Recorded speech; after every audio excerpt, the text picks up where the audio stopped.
Good morning and welcome back, guys. So in this video we're predominantly going to be looking at the plumbing on a van. I thought I'd explain a couple of changes that I've made to the way in which I do the plumbing, and we've also got something new that we explain going on this van. So the first thing I said was I'm going to start running them in 15mm pipes. You can see we've got the water pump that comes over to the expansion vessel. That then goes to a flexi hose that goes to a one-way valve, which then goes to 15. Now, two reasons why I've swapped over to 15, and the main one is you run it in 12, and then when you get to like your tap, shower, water heater, you got to convert it to 15 anyway. So this is the 12mm pipe. It's a single skin, and it's just a normal pipe. Whereas with the 15mm pipe, now these come with a 40-year warranty in houses. I don't know if you can make it out there, but it's actually made of 3 different skins. So to me it's a lot more durable, it's a lot harder. So we've converted to 15mm. It was a lot simpler to do. So the first job of the day, now we've got all the pipe work in, that's all ready. I've got it all going down to the tank. We're now going to look at these dump valves. You might remember in a previous video I did ask for some help with these because I have a 3/4 inch female thread coming off this one. And a few of you did come up with this suggestion and it worked a treat. So what I did is I've got a 3/4 male elbow going to 22mm compression. I've then got a bit of 22mm pipe in there, which this hose then goes on to. I've put a bit of silicone and then just Jubilee clamped it. I have tested that in terms of it being leak proof. That's spot on. So my second sort of challenge really is with this actuator valve is we've got 3 cables. So we've got a neutral, and then we're going to have an open and a close on the lives. I've got it set up so we can do some testing. Now I'm not going to lie, I have just sort of worked it all out so I know which one is which. And yellow is neutral, blue is that's to the top of the switch and that's for close, brown is open and that goes on the bottom of the switch. I've got this set up just to test it and show you guys. I've got just a 12-volt cigarette lighter in your neutral goes straight to the yellow, which is there, and then as per this, blue close top. So from the blue, that's coming over to the top of a switch. So I've actually got just a normal 2-way switch, and you have 3 pins on the back. So the middle one is your live supply. The top one then goes off to the blue, and the brown comes to the bottom one here. So if I turn the 12-volt on, right, that's powered. Now that's currently in the off position. So if I press the switch,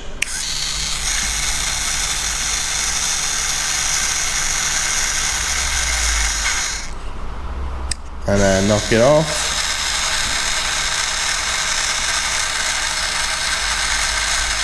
We got it figured out. So this now means we're going to have some switches inside this van that are going to dump both the fresh and the waste. So they both have their own switches. I'm not putting them both on the same circuit because obviously the fresh water we don't dump as often. This van will now have automatic dump valves. Now I have heard quite a lot of stories that a few people have sort of come up with this and they've used different brands. Now I've spent a little bit more on these than what I did find in hope that it's a better quality. I've got a solid mounting underneath. I'm going to see if I can get some sort of lagging on it as well, and obviously keep clear of the dump part.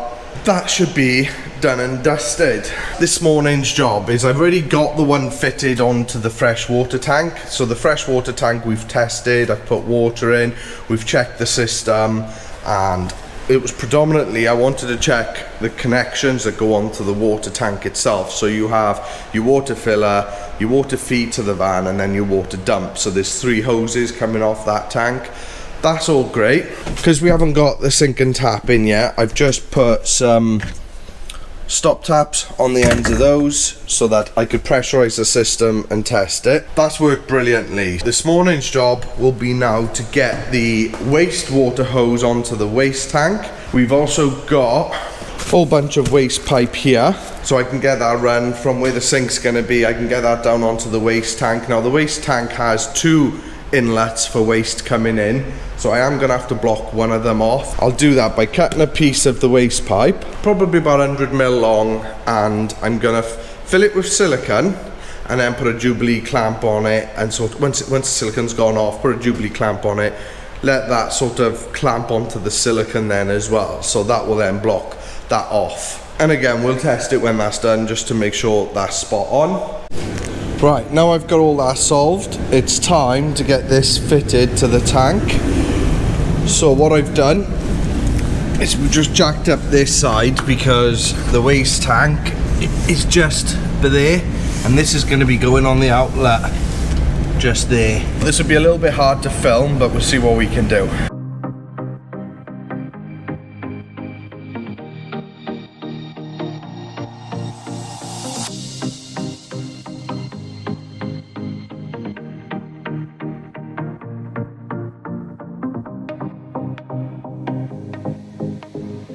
Right, I've just got to go and trim this, so I've put it into its position where it's going to be, and then run the hose through it. I got a leaf spring here that I don't want to go over, so I'm going to go around it, and by the time I come around to this outlet, it's going to be about cut to there, so I'm just going to nip out, cut that, and then we can put the Jubilee clip over the hose and put it on and tighten them up.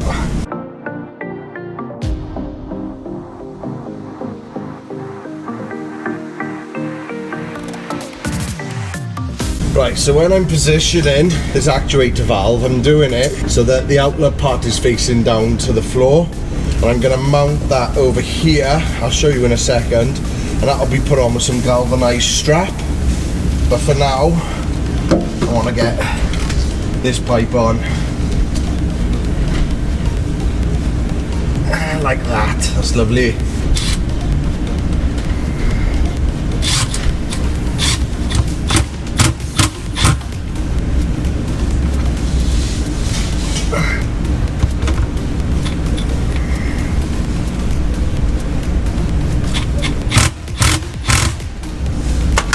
Right, that's on. I'm now going to go get my galvanized strap and clean off the silicone on my hands because it gets everywhere, but I got a nice seal on that, so I'm happy with that. So that's the outlet done, and then I've got an inlet where they hide it. This sort of up the top, up the middle here. So I got one that side, yeah, and one the other side. So as I said earlier, we're going to cap one off, which would be, I'll do the offside one, I'll cap off, because the near side is going to be the one that's going to go over to the sink. And once this is fitted, that's the next thing we're going to fit and get that into the sink cupboard, ready for when the sink goes in. This is the galvanized strap that I use. Be careful because this comes in both galvanized and ungalvanized.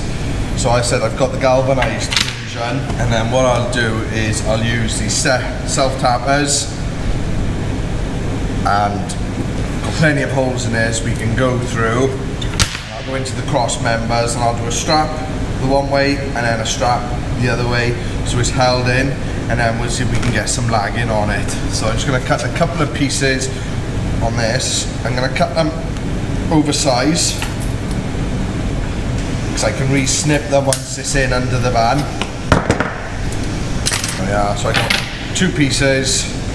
I'm going on 4 of these self-tappers, and I'm also going to take the bigger of the impact drivers down because this one's got a bit more oomph behind it, and I've got the bit then that will go into the end of my impact driver, and then these fit nicely in there. So that's now mounted, that's just there, and as I said, I've got a strap going one way, a strap going the other way, and then the outlet is pointing down to the ground. And then for the cable, I've attached a 3-core cable to be able to extend it to the switch. So what I've done is I've done some crimp butt connectors, and then I've put individual heat shrink on the 3 different cables. And then what I'm gonna do is I got a softer one here that I'm gonna put over the lot, and then behind it, this one's got a glue inside, and that's just gonna help seal that cable, but that still won't be enough. So on top of all that, when that's all done, the cable will then go into this conduit here, which I'll run along the van, cross over, and it's gonna come up by the switch where the electric step switch is. So I'm gonna do these now, and I'm gonna repeat the process for the freshwater electrics, get them both over, and then the last thing we got to do is connect the waste pipe to the waste tank, and again get that to the sink unit. So last bits, once those are done, everything underneath the van and all water tanks are 100% done.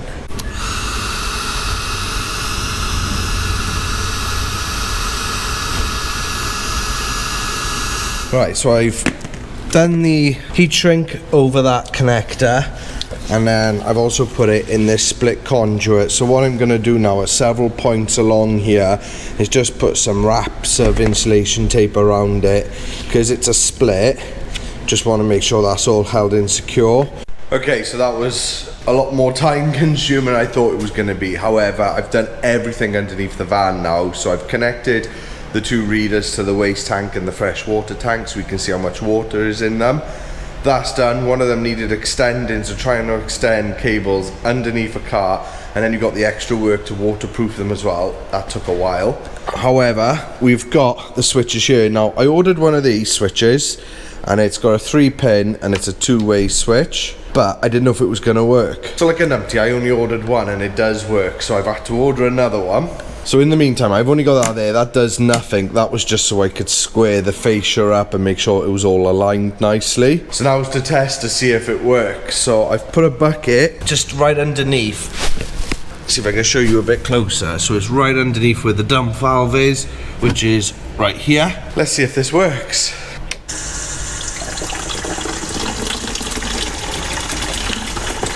Yes, it works. Right, we'll knock that off. And that should now close, and that should get slower and slower until it stops. Brilliant. Okay, happy with that. As I said, we've done the meter reading, which is this bit here. So if I push that button, full on the fresh, and there's a light there for the waste tank. When that's full, that will light up to alert him. Now, there was something else I thought of, is that these are by the doorway and they might get accidentally knocked as you're sort of coming in through the door. So what I'm actually going to do is I'm going to install a kill switch for it. So it's just a little rocker switch like that, and I'm going to fit that somewhere around here so that he will have to turn the power on to the switches in order for them to work. So if they do accidentally get knocked, he's not going to lose all his fresh water, and we don't want him to lose all his water. What have we got left? Right, there is light at the end of the tunnel on this fan. So I've got the wall cabinets to do here, and we've also got a built-in microwave for here. Now, I know some of you noticed there was like a jointure and this was wider, and there is a reason why. This is wider to cover more of the gaps there, but because these are in wall cabinets, we've done it a bit narrow to keep space as open as we can, whereas this is all exposed. So we've done it wider to cover those. Microwave is from here to here, and this strip wasn't long enough, we had to joint it. But there's also conduit coming along here, going down this pillar here, where we're bringing sort of 230 and 12 volt over. Hence why, like, this ceiling was cut out around the conduit, so we've capped it there, and you can see just bows a bit there. But as I say, everything from around here to here is all going to be the microwave, so you can't see that. Wall cabinets here, wall cabinets across here, and then we just got to trim that top section up there. I've got the tambour door, that's here ready, so I've just got to fit that onto that, and that's going to slide up, and we got a socket back there to do. Hob, sink, and frontals and drawers. And we're there. Everything in the front, complete. Everything now in the rear, complete. Everything below the van, complete. And everything above the van is complete. So it's these last few jobs that hopefully we'll get through before the end of this week, and this van will be done, and the customer. So a few of you have asked if I could sort of record when I'm doing a handover. I got no problem with it at all, but I do obviously give them the choice. Some people just don't want to be on camera, and I get it. He said he was going to have a think about it, but if he doesn't want to, then the guy over here is happy to. So hopefully we can do a handover on this van, because it's such a stunning build. It's got all the bells, all the whistles, and literally looks like it's just come off a factory line. It's looking stunning, but we'll see. So it's about 6 o'clock now, and I'm done for the tools today. I've got to go in the office, I've got a couple of quotes to do, and then I want to get home. So I'll pick you guys up in the morning when we do a bit more on this van. Morning guys, Tuesday today, so this video is due out later. Very up to date. Little update on what I've done this morning. So I fitted that kill switch, like an isolation switch. That's like in the off position a minute. and to turn the 2 dump valves on, that's now got to be switched on. So that's just going to prevent any accidental switching. I'm currently working on the tambour door. So this side is fixed, this side is loosely fixed, and this is the tambour door. So this is 443mm long, and I only need 417, so I got to take 26 off. But we don't take 26 off one end, we split it and we'll take 13mm off either end. What I do is I tape it up, well, I roll it, I flatten it to make sure that's nice and flat and it's all level. I tape it with some insulation tape just to hold it in place, and then I've got some masking tape on there now so I can mark my 13mm either side, and I'll cut that on the chop saw. So that's my very next job, is get that cut. We're going to get that fitted, because once that tambour door section is done by there, I can then do the wall units above the kitchen. And I thought I'd give you a quick update on the van in Bay 2. So this has come on quite nicely actually. So Charles been out here and she's carpeted all the walls. This is where it sinks in, so she leaves the little finicky bits for me to do. Walls are all done, ceiling's all done. He's having the slats on this in between the front skylight and the rear skylight, and I've got to just tidy up that and do the reveal on that window. But yeah, this is, once those little bits have been done, that's actually ready for furniture building, which ties in quite nice. So this van we should have done hopefully by the end of this week, and that can then obviously go off for its adventures, and that van can come over to here and we're straight onto furniture building again, which will be great for that. And then we've actually got another 2 vans outside, both waiting to come in, and I got another one coming next week. It's a bit manic. So we had a guy do a week's trial with us last week. He's going to be joining us, and we've also taken on another guy who's given his notice in. He's got quite a big notice period, so he's starting with us around middle of March. And he's actually built quite a few camper vans, and as you can see, like this one, as you know, has taken me quite a lot of time. There's just so many intricate bits, you know. This obviously all electric van, so there's a lot of electrical work that's needed doing, and custom larder cupboards, my favourite Solway panels. But it's got all the little extra bits on it as well, isn't it? You know, and it all takes time, you know, fly screens, electric steps, it's had new alloys. But I'm glad all that stuff under the van is done. Gonna get the chop saw out, which in fact that's hiding down here so we can come up. Now this is all plastic. That's a brand new blade, so it's nice and sharp. You can cut plastic with a chop saw, just you got to do it slowly. You can't just sort of chop it like you can wood. So I'll do a nice slow dive onto it. But what I will also do, you know, certain types of plastics don't like them anyway, so I'll do a little bit on the sort of right on the edge just to make sure it's going to cut. Get that cut it to length, and then we can get that fitted. So let's do it.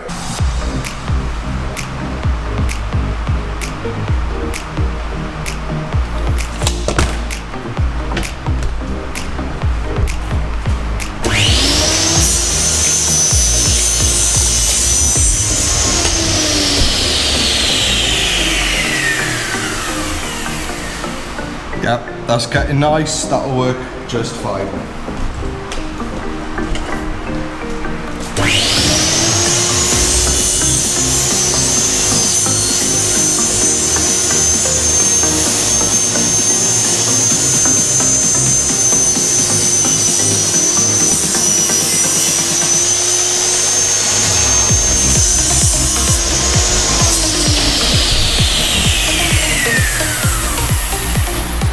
And that's that cut to length, so we'll go test that, unravel it, and we can take it in and see if it fits.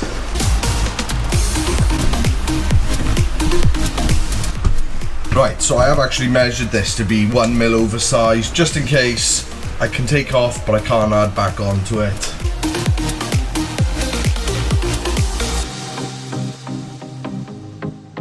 Okay, so yeah, the extra mil I left on does need to come off. You can see I'm just a bit too tight on this wood here, and I've still got the thickness of the actual runner as well that it's got to sit inside on top of. We'll take it back out, I'll take that mill off and we'll try again. Right, sorry guys, I actually forgot to hit record again when I came back in, but it's done. And that's what it looks like. So I know he plans on putting his toaster and kettle in there, so they're stowed nicely when he's driving, and there'll be a socket in the back. Just cleared up the bench for the next step. In fact, the next step, the customer has changed his mind on the DC to DC, and he's upgraded it to the 60 amp. Yeah, he's got the 60 amp DC to DC charger. Now, luckily he's got, I think it's either the 200 or the 210 amp alternator, so that'll handle that no problem. I was also telling you a minute ago about new recruits in the office, and we've actually got a new office manager who's in today. I'll introduce you. And this is Bella. Hey, you girl. You okay? Say hello. Who's that? Yeah? Little golden retriever pup. Always wanted a golden retriever, and she is absolutely full of beans. Not right now, she's chilling, but she has been. Right. This video's gone on long enough, plus it's also got to go out today. Hope you've enjoyed this one. Hopefully the next video we'll see a complete van tour of this now, because I said I've only got the wall cabinets to do and the door frontals and fit that DC to DC, and she's pretty much there. So fingers crossed, next video will be a van tour and we can get on to the next one.